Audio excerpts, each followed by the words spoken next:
Hello, my name is Michael Harry Harris, and in this video I'm going to be discussing motivational interviewing and how it can be used to help clients engage in long-term exercise participation to enhance their physical and mental well-being. Motivational interviewing is a counselling technique that enhances a client's motivation towards behaviour change.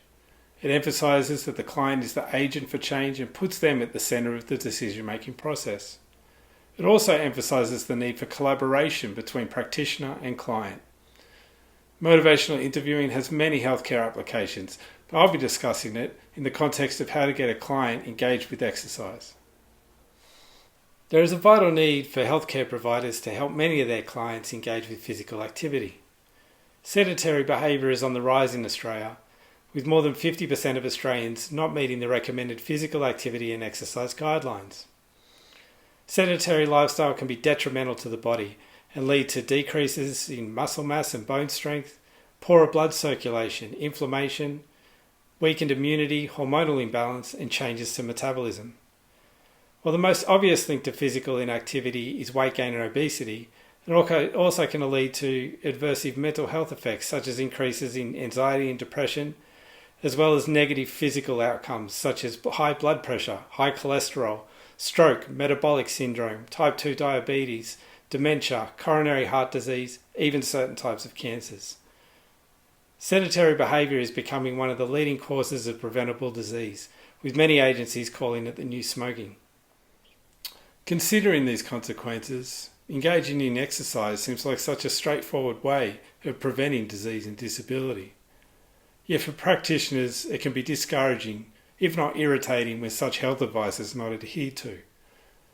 Frustration can cause the practitioner to adopt a more forceful style of persuasion where they instruct the client to change. This can lead to the rather paradoxical effect of where the client rejects the information and becomes even more unmotivated to change.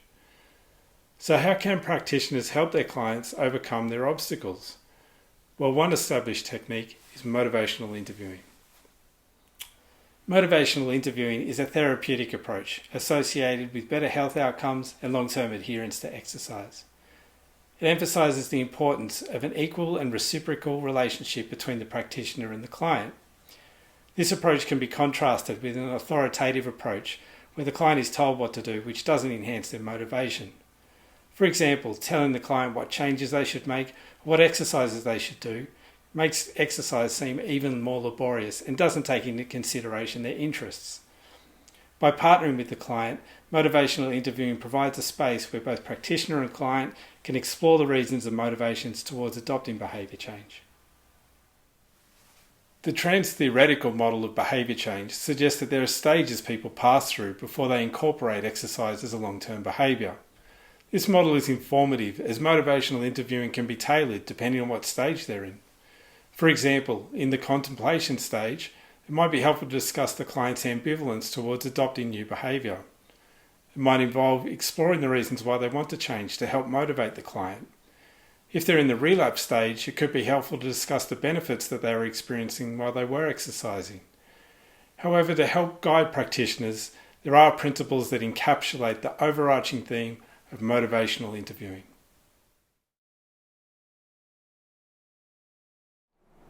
The spirit of motivational interviewing involves three principles: collaboration, evocation, and autonomy. Collaboration recognises that the clients are already experts on themselves. This means the practitioner enters a partnership with the client, making them an active contributor. Creating synergy offers a space where you can talk about the conflicting feelings usually felt by a client. It also helps the client weigh up the benefits of exercising regularly. Evocation is where the practitioner elicits reasons to change from the client.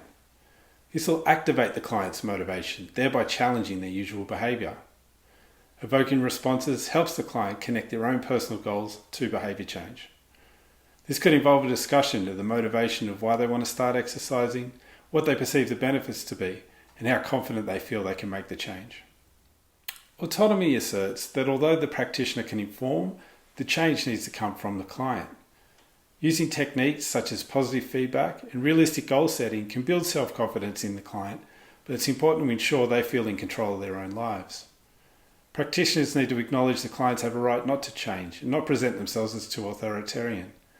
It's the client that needs to elicit the change. In practice, motivational interviewing can be implemented using the acronym RULE. This stands for Resist the Writing Reflex, Understand your client's motivations, Listen with empathy, and Empower your client.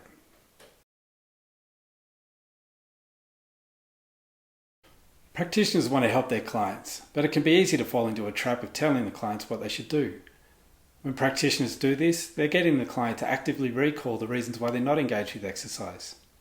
Doing this can reinforce those reasons, thereby increasing their resistance to change. Practitioners should instead create a space where the clients can explore their own reasons and not just the practitioners.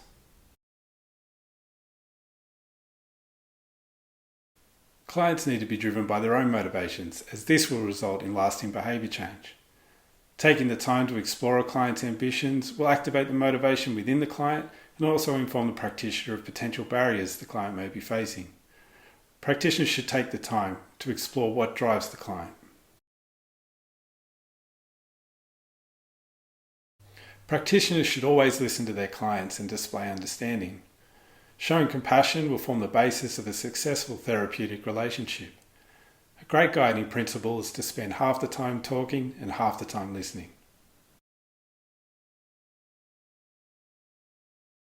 It's important to put the client at the centre of the process. They need to be actively involved. Enabling them to be their own sources of motivation will enhance well-being and result in long-term exercise adherence. Having discussed the spirit and guiding principles of motivational interviewing, there are specific skills that could be practiced and implemented. These skills will help build rapport and establish a relationship in the spirit of motivational interviewing.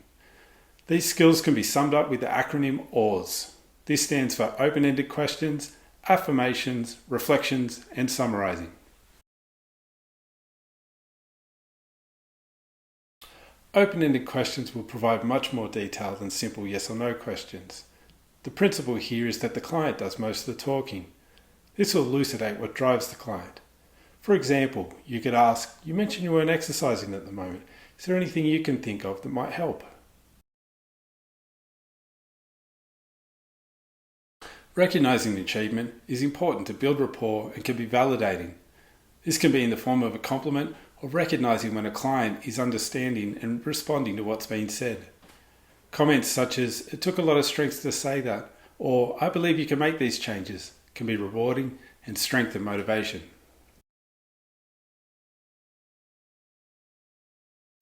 This is where a practitioner rewords a statement back to the client to capture the underlying message. Doing this can emphasize the reasons for change. For example, if a client expresses concern over their lifestyle, you could say, you're beginning to worry about your health and would like to make a change in your life.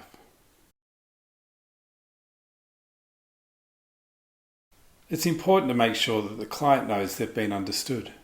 Summarizing what has been said will clarify what's been discussed and help the clients reflect on their present situation and their goals. Providing an overview will ensure that there's a mutual relationship and clear communication between practitioner and client. In practice, there can be obstacles towards implementing motivational interviewing. It requires training and needs to be practiced, and there can be issues related to time, such as inadequate consultation times. Or sometimes clients just want a quick fix. But these and similar barriers can be counterbalanced by the advantages of motivational interviewing, such as the ability to motivate those resistant to change, or producing long-term results, leading towards a decrease in the load on health services. Given the current climate of physical activity in society, it may be better for many practitioners to learn the best methods available. In closing, motivational interviewing is a powerful tool towards behaviour change. By activating the client's own motivations, it empowers them to navigate their own journey of transformation. Motivational interviewing can innovate the practitioner-client relationship and generate even more health and welfare. Given the current need of increasing physical activity in society, there's been no better time to implement motivational interviewing into practice. Thank you for listening.